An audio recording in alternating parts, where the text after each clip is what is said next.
red flags. The first one is find me on Kik, Skype, or let's go private. So this is basically like saying, hey, you're talking on one app, hey, can you come add me on Snapchat or add me on Kik, or let's go talk on this other app. And they're gonna, what a trafficker or what an exploiter will try and do, if we're coming back to our organization, is they're gonna try and get into your life on every little aspect as they can. They're gonna try and get on every single one of your apps. The more they're in your face, the more you feel like you know them. Mm-hmm.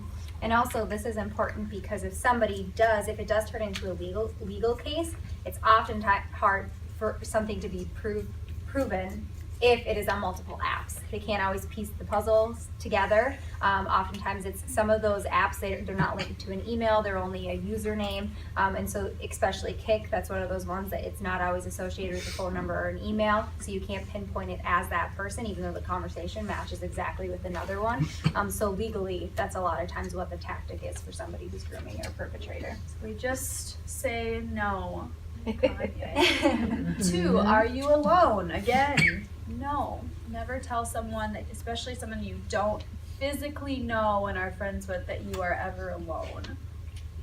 Yeah, and it's okay. I think when we go into that, are you alone? It's okay to block somebody or to unadd them. Like, it's okay to do that. Don't feel like you're gonna offend them. Make your safety a priority. Because this isn't personal. Yeah, exactly. Yeah. Do you have a pic?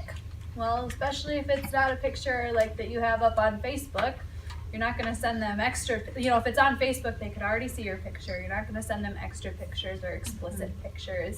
If it's an app like Kik where you don't have a profile picture, don't send them one.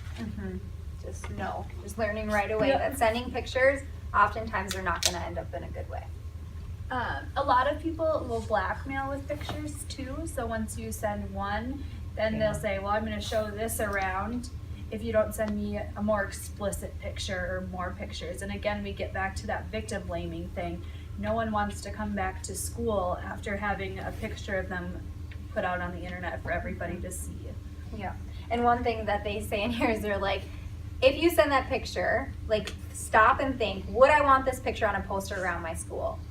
And ask yourself that first. That means that teachers, your principal, your friends, your people that aren't friends, parents could see that. Is this a picture that I would want on a poster around my school? And that can often put them in a perspective of like, oh my gosh, absolutely not, no. Or like, yeah, sure, I don't care, it's not that big of a deal. And it can really weigh out whether that picture they should send or not. 4,